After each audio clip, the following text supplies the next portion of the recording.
هذوك اليهود تكون عندهم اليهود دوله باش عباد الله، من حق اليهود تكون عندهم دوله باش تهناو، باش تكرمل. علاش انت باغي تعيش انت بعض عباد الله اللي تكون هو عنده دوله؟ هذوك اليهود تحتناو.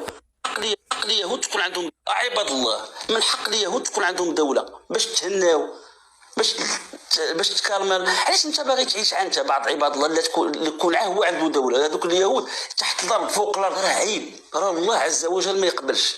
عباد الله اليهود من حقهم في يكون عندهم حتى هما دوله ديالهم، وحنا نناقشوا معاهم. اول بنادم باغي يعيش هو.